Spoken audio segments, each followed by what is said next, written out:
Hello. तो कल हमने पहले पिछले वीडियो में हमने बात करी थी, उससे आगे हम शुरू करते हैं स्टेट गवर्नमेंट में। तो हम लेजिस्लेटिव काउंसिल की बात कर रहे थे, पावर ऑफ फंक्शंस की। तो देखिए, पहला जो है टॉपिक इसमें क्या है, लॉ मेकिंग की, उसकी जो लॉ मेकिंग की पावर है उसके बारे में बात करेंगे। ठीक है, तो अपार्ट फ्रॉम, अब इसमें पढ़ लेते हैं फिर मैं आपको समझा दूंगा। अपार्ट फ्रॉम मनी बिल के आगे छोड़कर the rest of the bill can be moved in any of the houses of legislature and should get them approved by both the houses.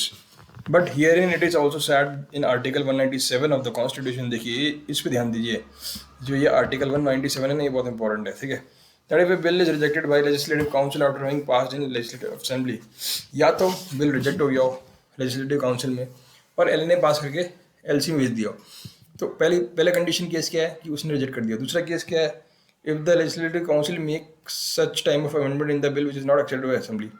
अब दूसरा केस ये है कि अगर या तो उसने एक्सेप्ट कर लिया बट से कुछ अमेंडमेंट उसने प्रपोज किया लेकिन एल ने मानने से इनकार कर दिया। ठीक है, या तीसरी कंडीशन ये है कि उन्होंने 3 महीने तक बिल को पास ही नहीं किया।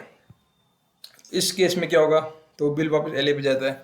एल ने अगर वापस अप्रूव कर दिया और सेम बिल भेज दिया, but if the again the bill is disapproved by council, या तो फिर काउंसिल वापस डिसअप्रूव कर दे या वो पास कर दे, did not pass the bill, या वो 1 महीने तक पास ना करे, या वो डिसअप्रूव कर दे, या अगेन जो अमेंडमेंट पहले बताए थे वैसे ही या कुछ अलग अमेंडमेंट बताती है।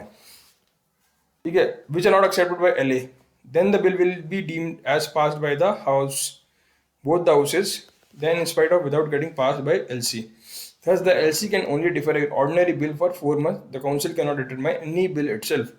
तो देखिए, यहाँ पे लोकसभा राज्यसभा की जो पावर्स हैं उसके थोड़ी सी चेंज है यहाँ पावर्स। तो देखिए, मैंने एक स्लाइड्स बनाई आपको समझाने के लिए इस चीज़ को।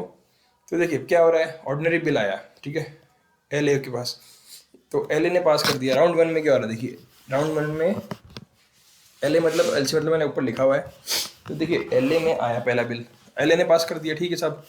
अब बिल भेजा एल सी के पास, एल सी ने क्या करा, एल सी बस 3 चीज़ें करने के लिए। एल सी कुछ उसको लगता है तो अमेंडमेंट दे देगी कि साहब आप ये चेंजेस कर दो उसमें, और फिर वापस उसको एल ए के पास भेज देगी। दूसरा केस क्या है, दूसरा केस ये है कि वो 3 महीने तक पास ही नहीं कर पाई, 3 महीने तक पड़ा रखा उसने बिल। और थर्ड कंडीशन है कि तो अगर 3 महीने तक पड़ा रखेगा ना वो बिल, उसके पास भेजेंगे तो वो ऑटोमेटिकली एल ए के पास चले जाएगा दोबारा से। Then third is reject the bill, ठीक है, या तो रिजेक्ट कर दे। तो क्या होता है इसके बाद, इन तीनों में से कोई एक डिसीजन उनको लेना आता है। उसके बाद the bill again goes to L A, तो उसके बाद वापस एल ए के पास जाएगा, और अगर उन्होंने वापस पास कर दिया same bill and did not change it, तो वापस सेकेंड राउंड में के लिए वो उसके पास आ जाएगा, एलसी के पास वापस। तो सेकेंड राउंड में क्या होता है, ये राउंड 1 हो गया। अब राउंड 2 में क्या हो रहा है, तो bill after being passed by L A second time come to L C, तो वापस एल सी के पास आ रहा है। एल सी अब क्या कर सकता है, या तो रिजेक्ट कर देगा, या उसमें वापस कोई अमेंडमेंट शो करेगा, बताएगा कि भाई ये कर लो, या फिर अगर उसने 1 महीने तक कोई डिसीजन नहीं लिया तो 1 महीने बाद वो बिल ऑटोमेटिकली एल ए के पास चले जाएगा। एल ए अगर चाहे तो एक्सेप्ट कर ले उसके अमेंडमेंट, चाहे तो ना करे, इससे कोई फर्क नहीं पड़ता, ऑटोमेटिकली 1 महीने में वो एल ए के पास आ जाएगा। The bill is deemed to be passed by both the house.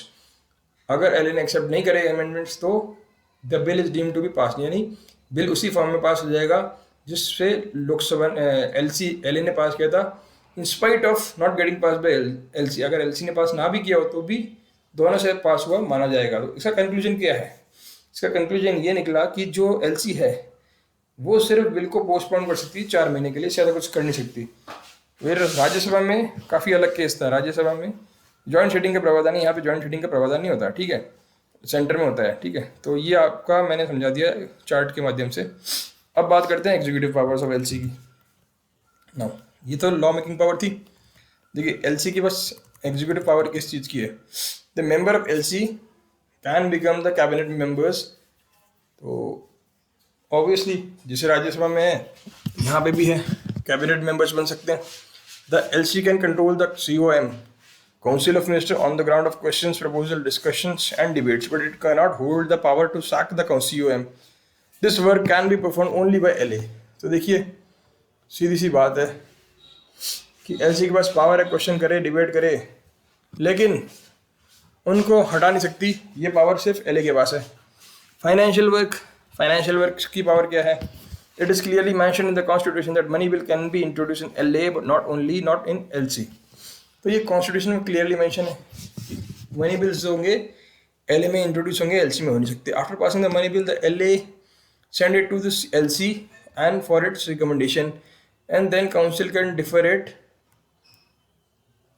only for 14 days। 14 दिन के अंदर अंदर उनको वो बिल वापस भेजना पड़ता है। If the council does not return the bill to LA within the time, the bill is deemed to be passed in the form as both the houses in the condition in which it is passed by LA।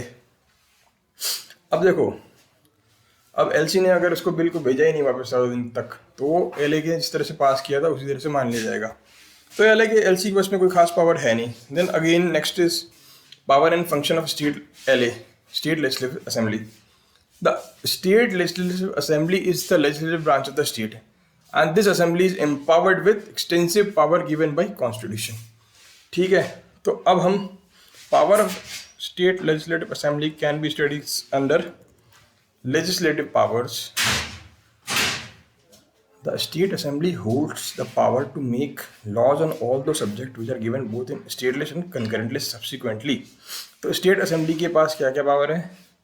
जो bill बना सकती है state list में या concurrent list में, legislative power के अंदर आता है। लेजिस्लेटिव पावर मतलब law making power. Ordinary bill can be propose in any house of the state LA या एलसी, दोनों में से किसी के पास भी प्रपोज कर सकते हैं। But the concluding power regarding it is only possessed by LA। so conclusion power जो है, फाइनल पावर जो है LA के पास ही रहेगी। वो सिर्फ सजेशन वगैरह दे सकता है, सजेशन दे दो, माने या ना माने LA की मर्जी है। ठीक है, तो अगला पॉइंट है फाइनेंशियल पावर्स। तो legislature mainly hold the assembly, mainly the assembly holds full control over the public executive. तो इसमें क्या है, फाइनेंशियल पावर आपने पहले ही पढ़ लिया इसमें कि असेंबली के पास ज़्यादा पावर है। Only after the approval of annual budget by state assembly any work related to income and expenditure can be undertaken by government. So अगर स्टेट असेंबली है, एनुअल बजट को अप्रूव करती है, तभी इनकम और एक्सपेंडिचर गवर्नमेंट खर्च कर सकती है। After the passing of supply bill government can withdraw money from consolidated fund of expenditure for expenditure. ठीक है, ये सेम है, ये हमने पहले पढ़ लिया। Then administrative powers, due to constitutional arrangement established in the state by constitution, the state cabinet is accountable to the legislature, especially to LA for its policy and functions। So like we know that state cabinet जो होता है, state cabinet ministers वगैरह होते हैं, ये सब accountable to legislature होते हैं, especially LA के। तो questions can be asked by ministers to the minister by member of LA या LC, but regarding the department, but motion of criticism can be passed against the cabinet or the adjournment motion too can be passed। Apart from that, no confidence motion can be passed by assembly due to which cabinet has to resign। तो अगर LA में no confidence motion pass हो जाता है तो cabinet को resign करना पड़ सकता है। ठीक है, ठीक है, यहाँ पे जोड़ दीजिए कि एलए असेंबली की बात चल रही है यहाँ पे। ठीक है, power to amend the constitution. ठीक है, power to amend the constitution. For the amendment in some section of our constitution, it is mandatory for such a proposal to be accepted by at least half of the legislature of the state। अब देखो constitution को amend करने की power जो states के पास है वो क्या है कि कुछ सेक्शंस हैं अमेंड कॉन्स्टिट्यूशन के अंदर, तो वहाँ पे ये चीज़ लिखी गई है कि भाई जो कुछ भी उन चीज़ों में चेंज करना है तो at least half of the state legislature जो होगी उसको अगर अप्रूव करती है तो वो बिल लागू होगा। That which has been pass with special majority by the parliament. So special majority से पास करना पड़ेगा पार्लियामेंट को, उसके बाद स्टेट की जो हाफ ऑफ द स्टेट से उसकी अप्रूवल लेनी पड़ेगी। The state legislator did not hold the right to propose amendments in the constitution. The state legislator only support और reject this type of motion. तो वहाँ पे अमेंडमेंट्स को सर्च करने की पावर इनके पास नहीं है, सिर्फ सपोर्ट या रिजेक्ट कर सकते हैं। ठीक है, देन इलेक्शन रिलेटेड पावर क्या है? तो elected member of power state assembly take part in the election of the president and the Rajya Sabha members. ठीक है, ये इलेक्शन रिलेटेड पावर हो गई। Then next is the current situation and process of formation of LC in Rajasthan. अब देखो Rajasthan specific दिया हुआ है, only single house of legislature at the present in Rajasthan is known as Vidhan Sabha. तो एक ही हाउस है हमारे यहाँ पे, विधानसभा बोलते हैं। The proposal for the formation of LC has been passed and sent to central government for its permission approval. तो एलसी बनाने के लिए एक प्रपोजल भेजा हुआ सेंट्रल गवर्नमेंट को। At present the proposal is pending at centre, so there is no second house Rajasthan. The process of formation of second house would be started after approval of the central government. तो ठीक है, अभी तक कोई approval आया नहीं है, इसलिए चुपचाप बैठे हम लोग भी।